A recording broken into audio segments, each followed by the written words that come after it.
Hey everybody, movie reviewer next door here, and I'm back with another review. This time I saw The Reading from 2023. This is a horror thriller film directed by Courtney Glad, and it stars Monique, Chastity, Denise Shaw Hardiman, Ian Haywood,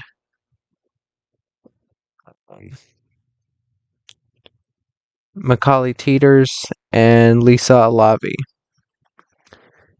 In this film, after a deadly home invasion, Emma copes by writing a book, but when a young psychic and her team perform a reading in her home, a new terror is unleashed. So, what did I think of The Reading? Well, this is a film that I am going to have to do a part of the video that is spoilers to talk a bit deeper about it. But, for general thoughts, I actually quite enjoyed this film. I did. Maybe on more of a camp factor way, but definitely this film would not have worked as well if Monique was not starring in it. But let me get to the cast. Monique plays Emma Eden. She absolutely steals the show. She is a fantastic dramatic actress. I have not seen all of Precious yet, but I have seen the clip from the ending, like a lot of people have, and I do think that she is definitely a super talented actress, and I think she continues that here. Chastity Surreal plays Sky Brown. She is the psychic that is brought in. I think she does a pretty good job as well. Again, it's kind of hard to outact Monique in a movie like this. Monique is just going to steal the show. But she does a good job. I think she holds her own considerably. Denisha Hardiman plays Jessie, a part of the team that's doing these psychic readings. I think she's fine. Ian Haywood is Gregory, same.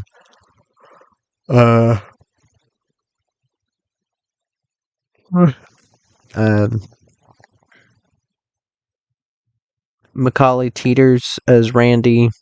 He's the cameraman. He's fine too. Sorry if my eyes are watery. I have allergies or a cold right now, something. He's fine. And Lisa Alavi as Ashley Leiden, who I think is I think it's her sister-in-law. Yeah, I think. I don't think they ever fully talk about that, but I'm guessing that's what they're implying, since again she's white and her husband was white and she has the same last name. But this is one of those films that once you go into it, you were 100% expecting one thing and you get another.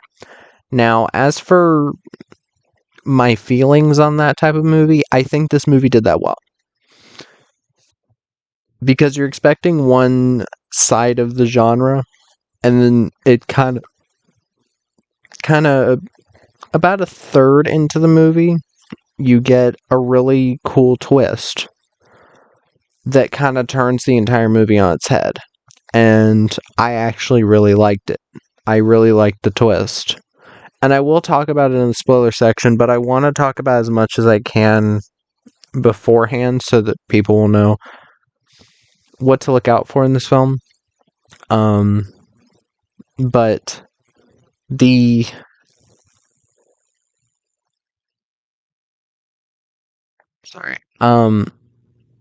the lead performance from Monique, when I say steals the show, what I mean is that a lot of the things in this film that normally would bother me, such as certain lines not being the best or certain scenes being a little bit goofy, or stuff that would usually come off as camp, ends up coming off a lot creepier than I expected, which is what you want in a horror film. Now, would I say this movie scared me? No. but I was on the edge of my seat at many points, and I think the performances really did help to solidify that for me. Again, this has some like supernatural elements to it, with the whole like psychic reading thing. Uh, the the whole, I'm just gonna have to go into spoilers. I In order to actually talk about this film, I have to go into spoilers. So, um, what I will say is if you were looking for a fun horror film, I'd say definitely if you've got BET Plus or some other way to watch it, give it a try. It's a first time director, Courtney Glad, and I think he does a pretty good job with this. Oh, wait. No, he's not a first time director. He did one other film called Blink. But I think he does a pretty good job with the direction here. It doesn't come off super cheap. It's definitely a big step up from Karen. Um, and compared to the other BET Plus films I've seen three. Aside from this, I've seen Karen, which was fucking awful. I've seen Call Her King, which was an action film from freaking what's his name?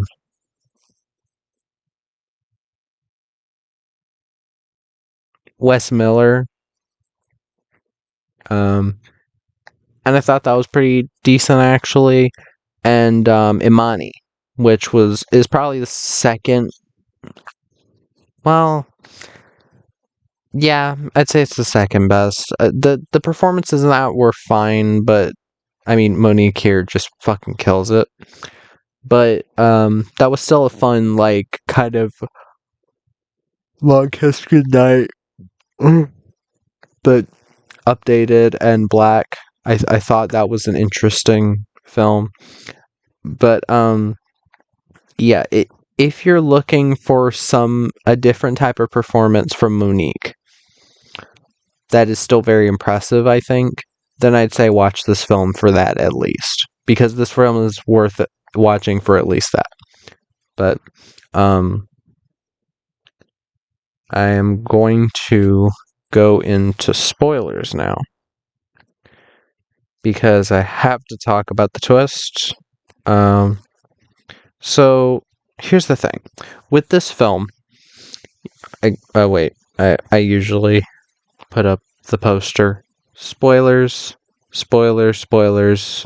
Do not watch any further if you don't want to be spoiled. This film actually did it. I didn't see the twist coming, and I thought the twist was actually kind of clever. The twist does happen like a third into the movie, so it's not like a twist ending, but it is still a twist. In the beginning of this film, you see Emma Leeden, the main character, played by Monique, basically making food for her family, and these people break into her house, and kill her husband, her daughter, and her son, her baby son who was in the bathtub. And then later, as the psychic reading is going on, Sky ends up channeling the spirits of her dead children and her dead husband, and basically repeating what they were doing right before they died. And for the baby son, he says, "Mommy, what are you doing?" And then water starts coming out of Sky's mouth. And then Emma gets up to go to the controls for the house, locks all the doors, and then shoots the guy that's working with them, and it turns out that she killed them all. Why did she kill them all, do you ask? Because she's a crazy bitch. And she was apparently afraid of losing all of her money because her husband was fucking with it all. Like, he kept spending and spending and spending. And in a rage, she killed her daughter and son, too. Which is an insanely fucked up twist.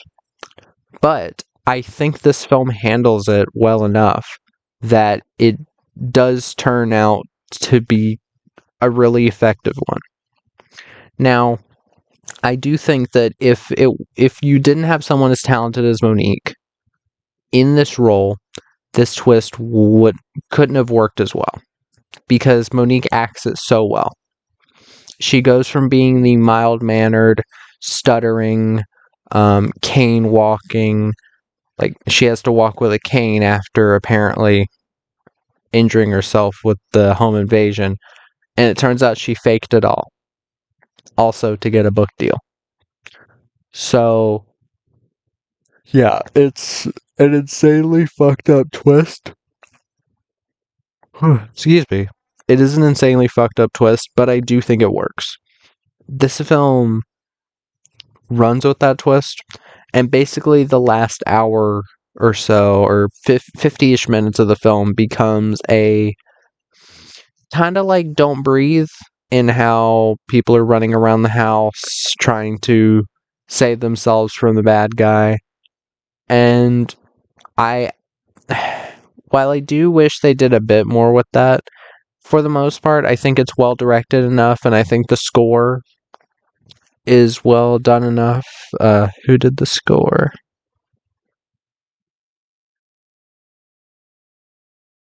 Oh my god, there's a lot of people for stunts. I think it's Alvin G. No.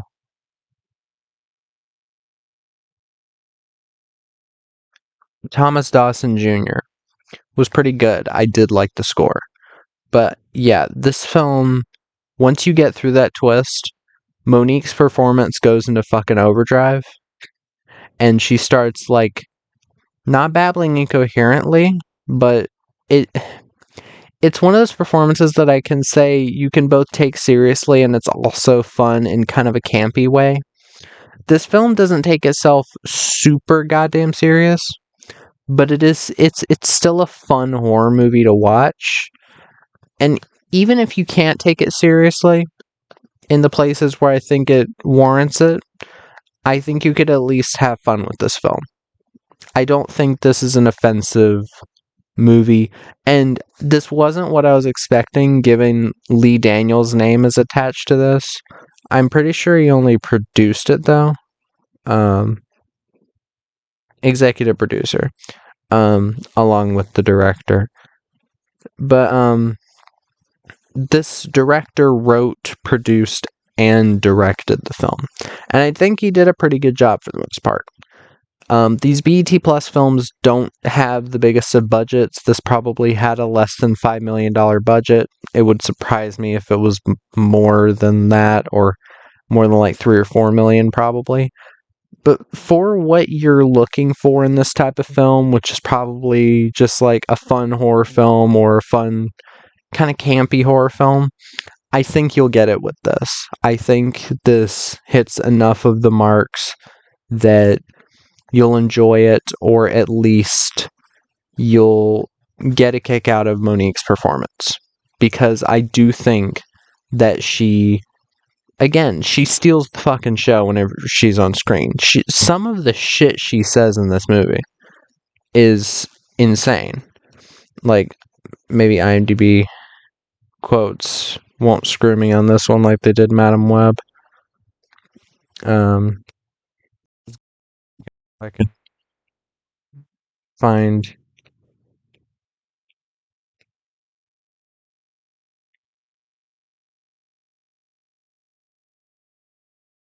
Oh no, there's no quotes. There's some on Letterboxd though. Some of the reviews. Just some of the shit she says. She was like, fuck them kids, and fuck you too. And, bitch, is that my sweater? Uh, there, oh yeah, she starts singing at one point. She's like, 1, 2, Emma's coming for you. 3, 4, Emma's locked all the doors. 5, 6, Emma's gonna stay rich. It's, oh my god. Like, this is just a fun fucking movie. It is. I wasn't legitimately like terrified by it or scared by it, but there are times where the tension is very well built up. There's shots that are pretty nice. There's a shot where one of the guys is like hiding in the kitchen and she's on the other side of the door, and she basically sneaks around to behind him and then shoots him. It all done for the most part in one shot. It's well done. Again, Monique is pretty creepy in this at many points and campy, but again, I think this is a performance that can both creep you out and just be fun to watch. But yeah. Do I recommend this film? Yes. Even though I gave it an 8 out of 10, it would be a 6 or a 7 maybe without Monique. A high 6 or a low 7, but Monique does really sell this and elevate it. She really does. I wouldn't say that if it wasn't true. But yeah. That was my review of The Reading. If you've seen the film, let me know what your thoughts are in the comments down below. If you have any recommendations, put them down there as well. And movie reviewer next door, out.